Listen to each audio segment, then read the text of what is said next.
So hello everyone, शिखा institute के इस online platform पे आप सभी का स्वागत। चलिए आज के टॉपिक की शुरुआत करते हैं। आज का हमारा टॉपिक है कंकाल तंत्र, स्केलेटन सिस्टम, और ये बहुत छोटा सा टॉपिक है। तो चलिए फिर शुरू करते हैं। देखिए कंकाल तंत्र क्या होता है, इसकी बात करते हैं। तो हमारा शरीर जो होता है, हमारे शरीर को एक निश्चित शेप, आकृति या आकार देने के लिए एक हड्डी के जो एक ढांचे की आवश्यकता होती है, उस ढांचे को, उस स्ट्रक्चर को हम क्या कहते हैं, कंकाल कहते हैं।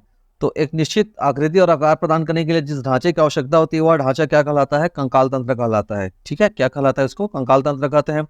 कंकाल तंत्र जो होता है उसमें इसकी सहायता से, अगर ये नहीं रहता तो हम शायद ही सीधे खड़े हो पाते। तो अगर कोई व्यक्ति सीधा खड़ा है, ठीक है, सीधे खड़े होने के लिए क्या चाहिए, हमें कंकाल तंत्र की आवश्यकता होती है। और ये आंतरिक सहारा भी प्रदान करता है, इसके साथ साथ स्थिरता भी प्रदान करता है।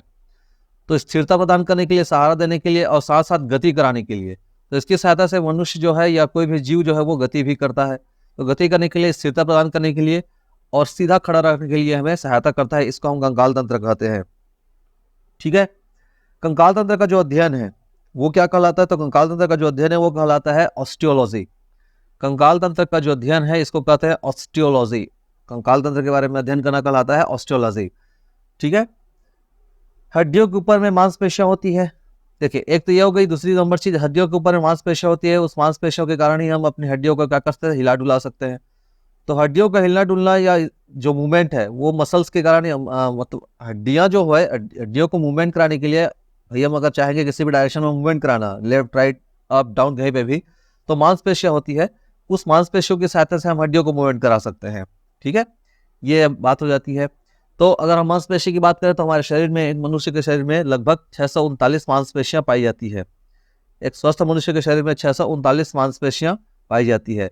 तो ये मांसपेशी जो होती है, इसी की सहायता से हम क्या कर पाते हैं, मूवमेंट करा पाते हैं हड्डियों को। ठीक है, शरीर के जो कंकाल है, कंकाल दो प्रकार का होता है, इसके बारे में आगे बात करेंगे। दो प्रकार का कंकाल होता है, एक बाह्य कंकाल होता है, एक आंतरिक कंकाल होता है, एंडोस्केलेटन बोलते हैं और एक्सोस्केलेटन बोलते हैं। तो जो अभी हम जो बात कर रहे हैं वो बाह्य कंकाल के बारे में बात कर रहे हैं, जो कि अत्यधिक कठोर होता है और हमारे शरीर को गति प्रदान करने के लिए, स्थिरता प्रदान करने के लिए, साथ ही साथ रक्षा करने के लिए। ठीक है, इसके लिए हम इसकी क्या कहते हैं, इसकी आवश्यकता पड़ती है हमें।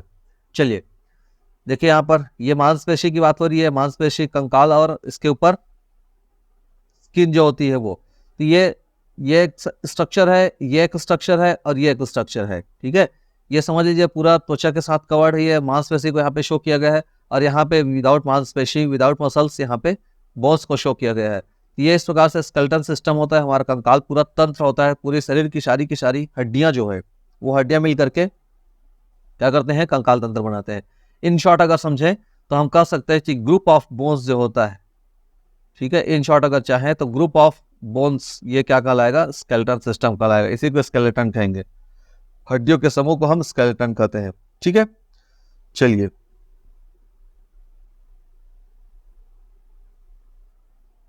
अब देते हैं इस कंकाल तंत्र के कार्य को।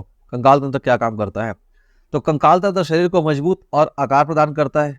एक तो हमने देख लिया था मजबूती और आकार प्रदान। अगर ये ना होता तो शायद ही हम ऐसे सीधे खड़े रह पाते, या शायद ही हमारी जो शरीर है, किसी भी जीवधारी की बात करें, किसी भी एनिमल की बात करें, वो शायद ही इस प्रकार के अपने शेप में होता जिस प्रकार के शेप में वो होता है। ठीक है, तो कंकाल तंत्र क्या है, शरीर को मजबूती और आकार प्रदान करता है। शरीर के आंतरिक अंगों की रक्षा भी करती है, ये भी हमने देखा था, रक्षा करने का काम करती है। पिछले स्लाइड में मैंने आपको समझाया था, आकार प्रदान करना, रक्षा करना, इसी की सहायता से हम रक्षा, ये शरीर की रक्षा कर पाती है। हमारे शरीर की जो पेशियां होती हैं, इन पेशियों की सहायता से संपूर्ण शरीर को गति प्रदान करता है, गति देने का काम करता है। तो मूवमेंट होना है तो कंकाल ही सहारा प्रदान करता है, इस कंकाल की सहायता से हम मूवमेंट कर पाते हैं। ये इनिशियल चीजें हैं, हर किसी को पता होगा। इन्हीं कंकाल में रक्त कोशिकाओं का निर्माण होता है, बोन मैरो। ठीक है, इन्हीं जो कंकाल होते हैं उन कंकाल में रक्त कोशिका का निर्माण होता है। ध्यान से समझेंगे रक्त कोशिका के निर्माण को। तो रक्त कोशिकाओं का निर्माण कहाँ होता है, आपसे क्वेश्चन पूछेगा, तो रक्त कोशिका का निर्माण होता है कंकाल में, बोन मैरो। ठीक है, ध्यान रखेंगे, रक्त कोशिकाओं का निर्माण होता है कंकाल में। तो आकार प्रदान करना, रक्षा करना, गति प्रदान करना, ये कंकाल के कार्य हैं। चलिए तो एक एक करके समझते हैं फिर।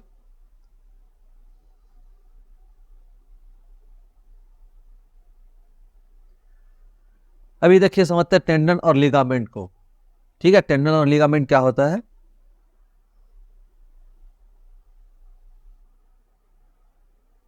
ये आपको यहाँ पे स्ट्रक्चर से, ये जो शेप आई मीन जो पिक्चर है, पिक्चर से समझ में आ रहा होगा, हड्डियों को मांसपेशी से जोड़ने वाला, ठीक है, बोन्स और मसल्स को आपस में जोड़ने वाला जो टिश्यू होता है, उस टिश्यू को क्या बोलते हैं हम, टेंडन कहते हैं। बोन्स और मसल्स को जोड़ने वाला, ध्यान रखिएगा, टेंडन बोन्स, ठीक है, टेंडन बोन्स प्लस मसल्स मांसपेशी। और लिगामेंट जो होता है वो बोन्स प्लस बोन, एक हड्डी को दूसरे हड्डी से जोड़ने वाले को हम क्या कहते हैं, लिगामेंट कहते हैं। तो लिगामेंट बी प्लस बी और tendon B plus M, bones को मांसपेशी से जोड़ने का काम करेगा। देख लीजिए यहाँ पे टेंडन जो है, ये देखिए, ये tendon binds muscles to bone, ये देखिए, एक मसल्स को बोन से जोड़ने का काम जो करता है वो टेंडन करता है ये, ठीक है। ये आपका स्केलेटल मसल्स है, देखिए यहाँ पे आपको क्लियरली दिख रहा होगा, ये बोन्स है, यहाँ पे जो जोड़ने का काम किया है, ये देखिए, ये हड्डी एक हो गई और ये हड्डी एक हो गई, इसको जोड़ने का जो काम किया है वो कौन सा है, ये लिगामेंट। ये जो लिगामेंट है ये हड्डी हड्डी को जोड़ता है, और ये टेंडन है ये मांसपेशी को, ये मसल्स है, इधर से मसल्स है, और इस मसल्स को हड्डी से जोड़ने का काम करती है, ठीक है। ये क्रिटिकल डायग्राम में कहना चाहिए, क्रिटिकल संरचना है हमारे बॉडी की। हमें ऐसा शेप बनाया गया, ऐसा हमें स्ट्रक्चर दिया गया है जिसकी सहायता से हम अपने शारीरिक प्रक्रियाओं को कर पाते हैं। तो टेंडन याद रखिएगा, बोन्स प्लस मसल्स, और लिगामेंट बोन्स प्लस बोन्स, ठीक है, जोड़ने वाला। ठीक, ये हो गया। अब आगे बात करते हैं अस्थि की, ठीक है, दो भाग में बांटते हैं। देखिए कंकाल जो होगा, कंकाल दो भागों में बटा होता है। अगर हम इसकी बात करें कंकाल की, तो कंकाल को हम दो भागों में बांट सकते हैं, एक अस्थि और दूसरी उपास्थि, ये कार्टिलेज और बोन्स, ठीक है, कार्टिलेज और बोन्स। तो हम सबसे पहले इस बोन्स को समझते हैं। अस्थि एक प्रकार का क्या होता है, कनेक्टिंग टिश्यू होता है। कनेक्टिव टिश्यू का दर्द सहयोजी ऊतक, सहयोजी ऊतक क्यों, क्योंकि ये जोड़ने का काम करता है, ठीक है, हमारे पूरे शरीर को जोड़ने का काम करता है, इसलिए इसको हम कहते हैं कनेक्टिंग टिश्यू। हमने पढ़ा था, याद होगा आपको, टिश्यू वाले टॉपिक में, इसको कहते हैं हम लोग कनेक्टिंग टिश्यू, ठीक है। देखिए तो ये कनेक्टिंग टिश्यू था, इसके फीचर को देखते हैं। शरीर को प्रोटेक्शन देता है और मूवमेंट प्रदान करता है, बात हो चुकी है, शरीर को प्रोटेक्शन देता है और मूवमेंट भी प्रदान करता है, दोनों चीजें होती है।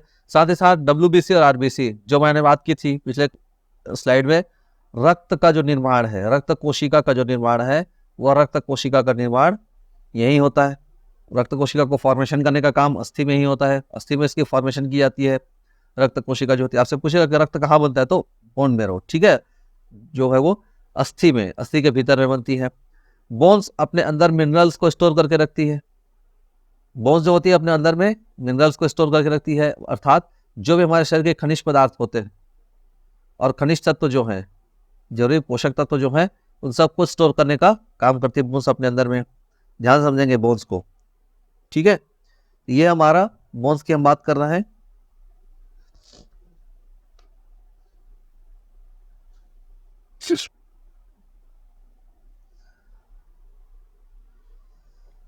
ठीक है, अगर निर्माण की बात करें किससे बना होता है, तो ये कैल्शियम प्लस फॉस्फेट से मिलकर के बना होता है, कैल्शियम और फास्फोरस, ठीक है, इसको कैल्शियम फॉस्फेट कहते हैं, कैल्शियम या कैल्शियम कार्बोनेट का भी बना होता है, फॉस्फेट और कार्बोनेट, ठीक है, कैल्शियम फॉस्फेट और कार्बोनेट, ये दो चीजों से मिलकर के बना होता है, ठीक है। इसी के कारण इसका जो कठोरतम स्वरूप है, इसी के कारण क्या होता है, ये कठोर होता है। कठोर होने का कारण यही है। और मानव अस्थि में एक विशेष प्रकार की, ये जो अस्थि होती है, इसमें एक विशेष प्रकार की प्रोटीन भी पाई जाती है, एक विशेष प्रोटीन पाई जाती है। इस विशेष प्रोटीन को कहते हैं हम लोग कोलेजन, ठीक है। इसी से टाइटनिंग होती है, इसी से कड़ा, मतलब इसका जो कठोरता है वो इसी के कारण होता है, कोलेजन, कोलेजन कहते हैं, ठीक है। कोलेजन प्रोटीन पाई जाती है इसके अंदर में, और इसके साथ साथ एक और प्रोटीन पाई जाती है जिसका नाम है ओसिन, ओसिन प्रोटीन भी पाई जाती है। तो कोलेजन और ओसिन प्रोटीन ये कोलेजन से मिलकर के बना होता है, ठीक है। चलिए कोशिका की बात करेंगे, तो कोशिका तो मैंने शायद आपको बता दिया था। इसके अंदर में जो कोशिका होती है उसको ऑस्टियोब्लास्ट कहते हैं। अस्थि के अंदर में जो कोशिका होती है उसको हम लोग क्या कहते हैं, ऑस्टियोब्लास्ट कहते हैं, ठीक है। ये कनेक्टिंग टिश्यू होता है, संयोजी ऊतक होता है, ये जो अस्थि है ये। चलिए ऑस्टियोसाइट्स की बात हो चुकी है, आगे बात करते हैं उपास्थि। अगर देते हैं उपास्थि, कार्टिलेज। देखिए कार्टिलेज क्या होता है, कार्टिलेज अर्थात यहाँ पे आपको दिख रहा होगा उपास्थि जो होता है, ये एक्चुअल में अस्थि जैसा ही है लेकिन अस्थि नहीं, उपास्थि कहते हैं इसको। ठीक है, उपास्थि इसलिए कहते हैं क्योंकि ये थोड़ा सा भंगुर किस्म का होता है, ये ज्यादा मजबूत नहीं होता, थोड़ा मुलायम होता है, इसलिए इसको उपास्थि कहते हैं। ये भी एक प्रकार का विशेष संयोजी ऊतक है। ठीक है, हड्डियों को नरम रखने में, क्योंकि ये मुलायम होता है, अगर उपास्थि की बात करें तो ये क्या होता है, मुलायम रहता है। मुलायम होने के कारण क्या होता है, इसमें ये जो होता है कैल्शियम, उस पर कैल्शियम का कार्बोनेट भी होता है, जैसे हमने हड्डी में देखा था, हड्डी में जो कैल्शियम फॉस्फेट भी होता है और कैल्शियम कार्बोनेट भी होता है, इसमें केवल और केवल कैल्शियम फॉस्फेट बस होता है। ठीक है, अगर फार्मूला की बात करें तो CA3PO4, ठीक है, CA3PO4, ये CA3PO4 ट्वाइस, ये ठीक है, ये कैल्शियम फॉस्फेट होता है। ध्यान रखेंगे ना, इसमें कैल्शियम कार्बोनेट नहीं होता, ये एक इंपॉर्टेंट क्वेश्चन बन सकता है, इसमें कैल्शियम कार्बोनेट नहीं होता है। कैल्शियम फॉस्फेट का मिल के बना होता है, इसमें कैल्शियम कार्बोनेट नहीं होता है, जबकि अस्थि में कैल्शियम कार्बोनेट होता है। इसी के कारण थोड़ा चुरचुरा होता है, कैल्शियम फॉस्फेट के कारण ही क्या होता है, फिर चुरचुरा किस्म का होता है। ठीक, चलिए, इसीलिए देखना जब आप चिकन खाते हैं तो चिकन खाने के टाइम पे इसी को कूट कूट के खाते हैं, तो इसी को चूर चूर के एकदम खाने से ये क्या होता है ना कि हड्डी को तो डायरेक्टली खा नहीं सकते, यही को खाने के बाद इसको सब खींचने का काम करते हैं, तो ये यही कार्टिलेज वाला हिस्सा होता है जिसको थूर थूर के खाने का काम करते हैं। ठीक है, चलिए, तो ये हो गया, उपास्थि की बात कर रहे थे हम लोग। तो नरम रखने के लिए, जोड़ों को नरम रखना है, ठीक है, हड्डियों को सरकाने के लिए, क्योंकि इससे ये क्या करेगा, इसी के साथ हड्डियां मूवमेंट होगी तो एक दूसरे को फ्रिक्शन ना हो, तो ये चिकनी सतह प्रदान करता है, जो सरफेस होता है वो चिकना होता है ताकि हड्डियां आपस में आराम से मूवमेंट कर सके, आपस में रोटेशन कर सके। तो जोड़ों को नरम रखने के लिए ये यहाँ पे काम आता है। इसमें जो कोशिका होती है इसको कॉन्ड्रियोसाइट कहते हैं, कॉन्ड्रियोसाइट या कॉन्ड्रियोब्लास्ट, ध्यान रखिएगा ना, कॉन्ड्रियोसाइट भी कहते हैं, कॉन्ड्रियोब्लास्ट भी कहते हैं, ये कॉन्ड्रियोसाइट या कॉन्ड्रियोब्लास्ट कहते हैं। अल्टीमेटली हर चीज सेल से मिल करके बना हुआ है, तो ऑब्वियस सी बात है यहाँ पे भी सेल होंगे, यहाँ पे जो सेल होता है उसको कहते हैं कॉन्ड्रियोसाइट या कॉन्ड्रियोब्लास्ट, दोनों नाम होता है, ये कहते हैं। ठीक है, चलिए ध्यान से समझते हैं।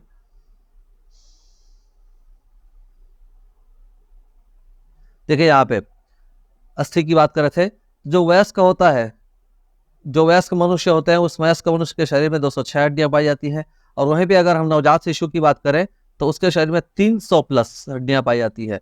बाद में जैसे जैसे जो शिशु है, जो बच्चा है, वो ग्रोथ करता है और बड़ा होते जाता है, तो ग्रोथ करने के पश्चात जो हड्डियां हैं वो आपस में जुड़ती चली जाती हैं, तो इनकी जो संख्या है वो कम हो जाती है। आपको लगता होगा कि बच्चा तो छोटा होता है, इसमें हड्डियां ज्यादा क्यों, ताकि वो आराम से, देखिए बच्चे को ऐसे लो लो करके खिला लेते हैं, कैसा भी वो ऐसे देखिएगा, पैर को मोड़ करके ऐसे करके बिल्कुल यूं, ताकि माता के गर्भ में जब वो रहता है तो गर्भ में रहने के साथ साथ उसको किसी प्रकार का रोटेशन, उसको टिल्ट होने में या उसको मोल्ट होने में प्रॉब्लम मत हो। अगर इसमें ज्यादा हड्डियां तो वो फिर एक स्ट्रेट कंडीशन हो जाएगी, इसलिए इसकी ऐसा इसको स्ट्रक्चर बनाया गया है। ठीक है, मतलब कुदरत ने ऐसा इसको फॉर्म किया कि वो गर्भ में रह करके आसानी से ऐसा मुड़ जा रहे हैं, तो मुड़ने की वजह से ही जो हड्डियां होती है वो आपस में जुड़ी नहीं रहती है, और 300 से प्लस हड्डियां होती है। जैसे पैदा होने के पश्चात जब वो इसमें ग्रोथ होता है, तो ग्रोथ होने के पश्चात हड्डियां जो है वो आपस में जुड़ती चली जाती हैं, और जुड़ने के पश्चात ये 300 का जो आंकड़ा है ये घट करके रह जाता है 206। तो मनुष्य के शरीर में 206 हड्डियां होती है, ध्यान समझेंगे। ठीक है, चलिए आगे समझते हैं, आगे बात करते हैं, इसका क्लासिफिकेशन देखते हैं। तो कंकाल तंत्र जो होता है उसको दो भागों में बांटते हैं, एक होता है एक्सोस्केलेटन और एक होता है एंडोस्केलेटन, बाह्य कंकाल और आंतरिक कंकाल। ठीक है, एंडोस्केलेटन और एक्सोस्केलेटन इसको समझते हैं। देखिए सबसे पहले बाह्य कंकाल, ये शरीर की बाहरी, अगर किसी जीव का जो कंकाल है वो बाहरी सतह पर है, एक्सटर्नल, ठीक है, एक्सटर्नल अगर है तो उसको कहते हैं हम लोग क्या, एक्सोस्केलेटन, बाहरी सतह पर है। त्वचा की जैसे उपचर्म हो गया, बाह्य कंकाल रूप में जो इनका चर्म होता है, चमड़े होते हैं, वो बाह्य कंकाल रूप में रूपांतरित हो जाती हैं। अब एक्चुअल में अगर कहा जाए तो काइंड ऑफ कहना चाहिए सीधा सीधा, ये सर्वाइवल थ्योरी है, प्रकृति में सर्वाइव कर लें इसलिए ऐसा बनाया गया है। तो जो त्वचा होती है, त्वचा की जो उपचर्म होती है, मतलब जो स्किन होती है, वही कंकाल का रूप धारण कर लेती है। ठीक है, और शरीर के बाहरी सतह पर ही ये कंकाल, जैसे हम देखेंगे, हम आंतरिक कंकाली हैं अगर मनुष्य की बात करें, क्योंकि हमारे कंकाल के ऊपर में एक स्किन की लेयर होती है, मांसपेशी की लेयर होती है, स्किन की लेयर होती है, इनका जो कंकाल है वो बाहर में ही रहता है, ध्यान समझेंगे। केकड़ा जो होता है, कॉकरोच होता है, घोंघा, नाखून को समझ लीजिए, खुर जो होते हैं, जानवरों के जो खुर होते हैं, जो पैर में रहता है उसको खुर कहते हैं, तो वो खुर की बात करें वो भी बाह्य कंकाल का ही उदाहरण है। नाखून एक बाह्य कंकाल का उदाहरण है। घोंघा का पूरा शरीर बाह्य कंकाल का उदाहरण, कॉकरोच और केकड़ा। ठीक है, ये सब एक्सोस्केलेटन है, बाह्य कंकाली जीव है। इनमें जो कंकाल है वो बाहर में पाया जाता है। ठीक है, चलिए अब बात करते हैं आंतरिक कंकाल की। तो आंतरिक कंकाल में शरीर के अंदर पाए जाने वाले जो कंकाल होते हैं उसको आंतरिक कंकाल कहते हैं। तो ये कहाँ पाया जाएगा? शरीर के अंदर में। और ये कहाँ पाया जाएगा? शरीर के बाहर में। तो बाहर में पाए जाने वाला बाहरी कंकाल और अंदर में पाए जाने वाला आंतरिक कंकाल कहते हैं इसको। ठीक है, शरीर के अंदर मांसपेशियों के नीचे में होता है, जैसे हमने बताया। ठीक है, ये शरीर के अंदर में मांसपेशी के नीचे में रहता है। यह शरीर को आंतरिक रक्षा प्रदान करता है, मांसपेशी के नीचे होता है और आंतरिक रक्षा प्रदान करेगा। एक ढांचा जो होता है आंतरिक सुरक्षा प्रदान करने का काम। तो देखिए, जितने भी बकरी, भेड़, मनुष्य, मगरमच्छ, ये सब जितने होते हैं, गाय, कुत्ता, बकरी, जिसको भी हम देखते हैं जनरली, वो सब क्या होते हैं? सब आंतरिक कंकाली होते हैं। ठीक है, सब आंतरिक कंकाली होते हैं। कछुआ, कछुए को अगर बोले, ठीक है, देखिए कछुआ का समझिएगा ना, कछुआ एक स्पेशल कैटेगरी में आता है। कछुआ जो है ये, इसके अगर हम पीठ को लें तो कछुए का जो पीठ है वो बाह्य कंकाल में आएगा। लेकिन कछुए के अगर पूंछ को ले, पूंछ को, ठीक है, पीठ को ले तो बाह्य कंकाल में है। लेकिन कछुए के अगर पूंछ की बात करें, इसके पूंछ को, तो ये हो जाएगा आपका आंतरिक कंकाल।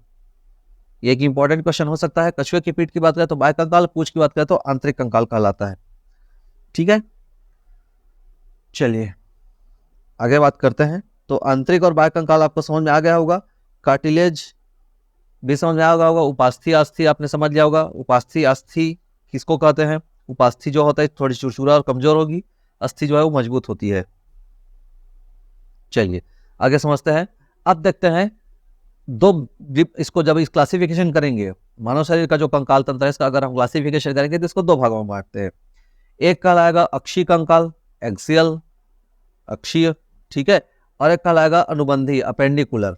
ठीक है, अक्षीय मतलब जो ऐसे काइंड ऑफ समझ लीजिए ऐसे एक्सिस टाइप से, ठीक है, और एक होगा अपेंडिकुलर।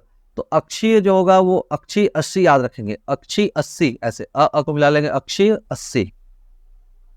ये इसकी संख्या कितनी है? 80, अक्षीय 80 ऐसे। और अनुबंधी जो है उसकी संख्या है कितना? 126। 206 में 80 घटा देंगे 126 बचेगा। तो यहाँ पे इसकी संख्या कितनी है? 126। यहाँ पे इसकी संख्या है 80। तो 80 कंकाल होते हैं। अब देखते हैं, देखिए आपको समझ में आ रहा होगा, ये अक्षीय और ये आपका अपेंडिकुलर, अनुबंधी, जो एक दूसरे से बंधे होते कहना चाहिए, वो आप समझ लीजिए।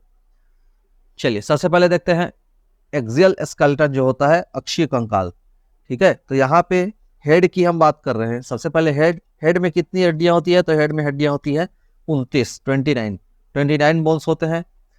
ठीक है, चेस्ट की अगर बात करें तो इसमें होता है, चेस्ट में 24+1, अगर चेस्ट की बात करें तो 24+1 होता है। ठीक है, देखिए 24+1 ऐसा क्यों?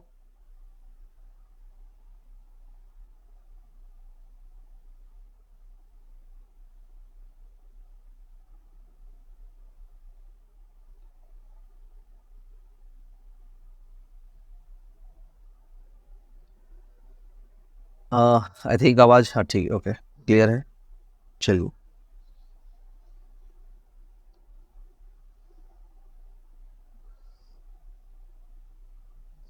देखिए, तो यहाँ पे हम बात करते हैं हड्डियों की। तो ये 12 इस साइड, 12 इस साइड, ठीक है, 12 12 24 हो गए। और एक हड्डी होती है स्टर्नम, ये यहाँ पे छोटी सी, ये यहाँ पे जो होती है इसको कहते हैं स्टर्नम। ठीक है, तो रिब प्लस स्टर्नम ऐसा समझ लीजिए। ये रिब्स जो होती है हमारी 12 और प्लस एक क्या होता है? स्टर्नम। ठीक है, तो स्टर्नम ये एक होता है, कुल मिलाकर के हो जाता है ये 25। और ये हेड में होता है 20। ठीक है, चलिए अब एक एक करके समझते हैं। पूरा अगर देखा जाए तो एक्सिस, अगर मैं अक्षीय कंकाल की बात करूं टोटल, तो टोटल अक्षीय कंकाल को आप ऐसे समझ लीजिए। एक तो हो गया आपका ऐसा समझ, एक हो गया आपका स्टर्नम, एक स्टर्नम हो गया। 24 आपकी पसली हो गई, रिब्स जिसको बोलते हैं, 24 हो गई पसली। और 26 जो है ये हो गई आपकी रीढ़ की हड्डी पीछे वाली। ठीक है, और 29 जो होती है ये हो जाती है आपकी खोपड़ी में। ये आप ऐसे समझ लीजिए, हेड जो होता है खोपड़ी, ये कुल मिलाकर के हो जाएगा 80। ये आपके अक्षी कंकाल जो होते हैं इसकी बात की जा रही है। ठीक है, चलिए फ्लोटिंग रिब्स भी का तो ध्यान रखेंगे ना इसमें। खैर इतना डिटेल में आपको शायद ही पूछेगा मेरे ख्याल से। फ्लोटिंग रिब्स भी यहाँ पे आता है कि याद आया कि 4 जो है वो फ्लोटिंग रिब्स होता है। खैर छोड़िए, इतना डिटेल में पढ़ने की जरूरत नहीं है, उस लेवल का एग्जाम भी नहीं होगा। चलिए, तो ये जो मैंने आपको टोटल अक्षी जो होते हैं इनका बताया, एक स्टर्नम, 24 पसली, 26 रीढ़ की हड्डी और 29 जो है वो खोपड़ी होती है। चलिए एक एक करके समझते हैं आगे। 8 हड्डियां ब्रेन को सुरक्षित रखती है, जैसे क्रेनियम कहते हैं, क्रेनियम अर्थात कपाल। ठीक है, क्रेनियम या कपाल कहते हैं। ये क्या करती है, ये 8 हड्डियां होती हैं। 8 हड्डियां आपके यहाँ पे, ठीक है, ब्रेन को सुरक्षित रखती हैं। और 14 हड्डियां, ठीक है, 14 हड्डियां जो होती है ये आपके फेशियल बोन कहलाती है। फेस में होती है 14 हड्डियां, ठीक है, 14 हड्डियां फेशियल बोन, और 8 हड्डी जो होती है वो ब्रेन को सुरक्षित रखती है। इसको क्रेनियम या कपाल कहते हैं, ध्यान रखेंगे सिर में।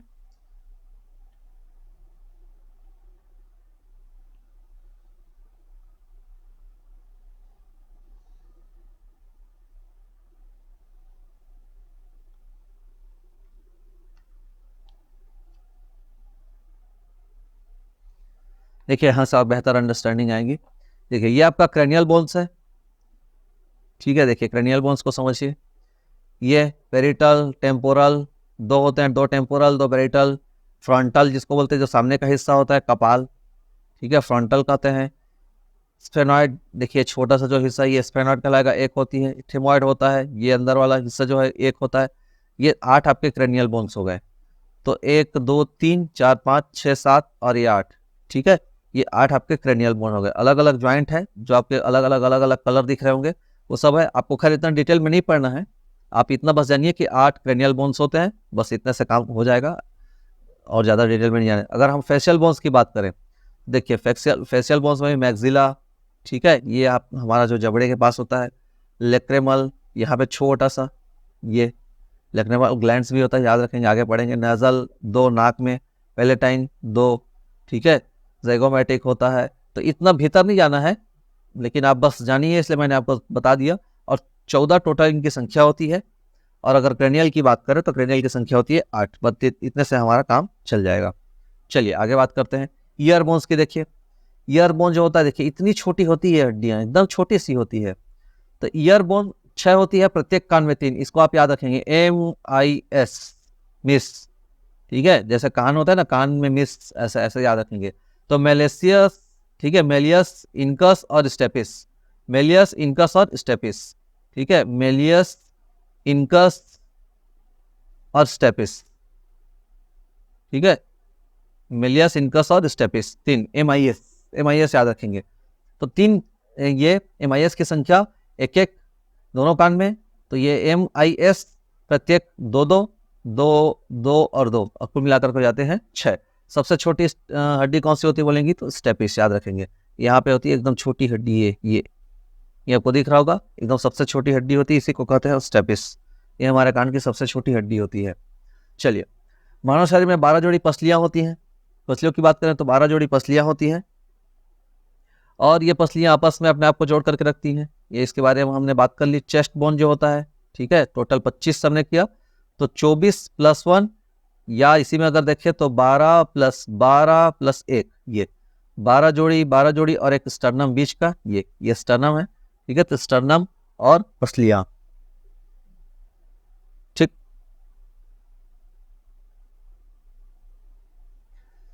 चलिए, इसे रीढ़ की हड्डी भी कहते हैं। बच्चों में 33, वयस्कों में 26 होती है। बच्चों में 33 होगी और बड़ों में 26 होती है। वर्टिकल कॉलम कहलाता है रीढ़ की हड्डी। अब आ जाते हैं हम लोग नीचे, अनुबंधी अपेंडिकुलर स्केलेटन में। देखिए सबसे पहले समझते हैं शोल्डर बोन, ठीक है, इसको कहते हैं पेक्टोरियल गर्डल भी कहते हैं, पेक्टोरल गर्डल, ठीक है। इसकी संख्या होती है 4, पेक्टोरल गर्डल, इसकी संख्या 4। शोल्डर बोन कहते हैं जिसको, ये यहाँ पे आपको दिख रहा होगा, ये शोल्डर बोन, ठीक। पेक्टोरल गर्डल भी कहते हैं इसको। इसकी संख्या कितनी होती है? 4।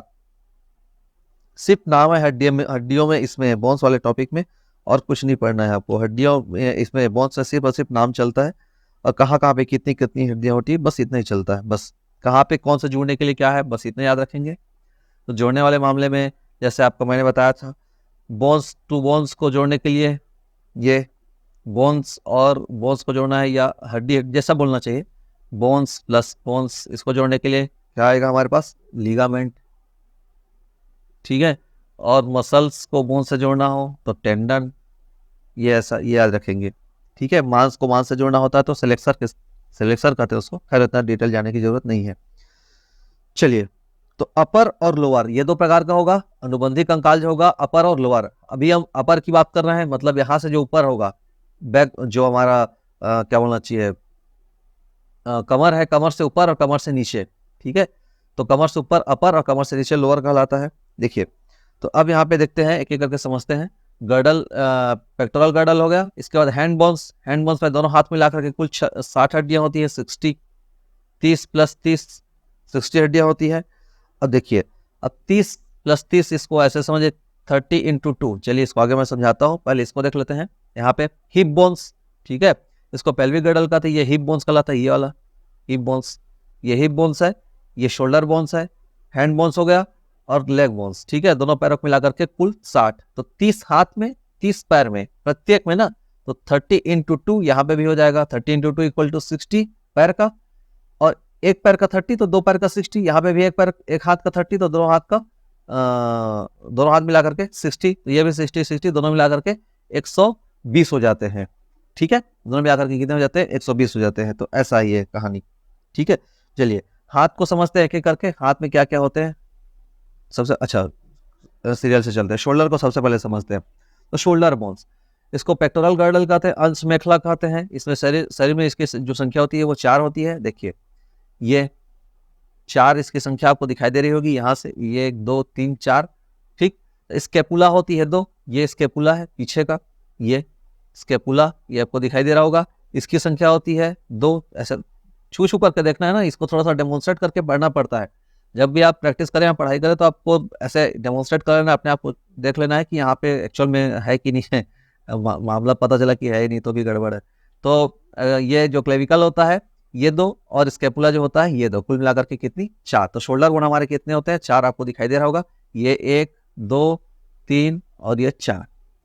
आगे बात करते हैं हैंड बोन्स की। देखिए, तो हैंड बोन्स में एक होता है ह्यूमरस, एक देखिए ये वाला जो बीच की जो सेंट्रल वाली होती है, मतलब हमारा जो कोहनी होता है, कोहनी से ऊपर का भाग, ऊपर की जो हड्डी होती है उसको कहते हैं ह्यूमरस, ठीक है। एक होता है रेडियस, ध्यान से समझिएगा ना, रेडियस मतलब ऊपर वाला। अगर आप ऐसे अंगूठे को ऊपर करके अपने हाथ को रख रहे हैं तो समझ लीजिए जो ऊपर का होता है वो रेडियस कहलाएगा, नीचे का अल्ना, ठीक है, नीचे का अल्ना कहलाता है। तो नीचे जो होगा वो अल्ना, और ऊपर में जो होगा वो ये कहलाएगा रेडियस। ये रेडियस है और ये नीचे वाला जो है अल्ना होता है। फिर आ जाता है कार्पल्स, कार्पल्स मतलब हथेली, ठीक है, हथेली जहाँ पे ज्वाइंट होता है वो होता है कार्पल्स। बड़ा क्रिटिकल समझना है यहाँ पे, कार्पल्स 8 होती है, ठीक है, कार्पल्स 8, ठीक। मेटाकार्पल्स हथेली में, पंजे में, ठीक है। ये यहाँ पे जो दिख रहा होगा आपको ये सब मेटाकार्पल्स है, ये कार्पल्स जहाँ पे ज्वाइंट है, और ये मेटाकार्पल्स। तो मेटाकार्पल्स 5, और फेलेंजर्स, फेलेंजर्स माने फैला दो तो फैलता है वो फेलेंजर्स, फेलेंजर्स माने समझ लीजिए फैलने वाला मतलब उंगली, ठीक है। तो इसकी संख्या हो जाती है 14। ये जो फेलेंजस है जो उंगलियों में है, ये फेलेंजस, ये जो है यहाँ पे ये फेलेंजस, इनकी संख्या हो जाती है टोटल 14। तो यहाँ पे 14 5 19, और ये कुल मिलाकर के हो जाता है 30, ठीक है। तो एक हाथ में 30 तो दोनों हाथ में 60, ये आपके हैंड बोन्स हैं, दोनों मिलाकर के 60 हो जाते हैं। चलिए क्लियर है मेरे ख्याल से।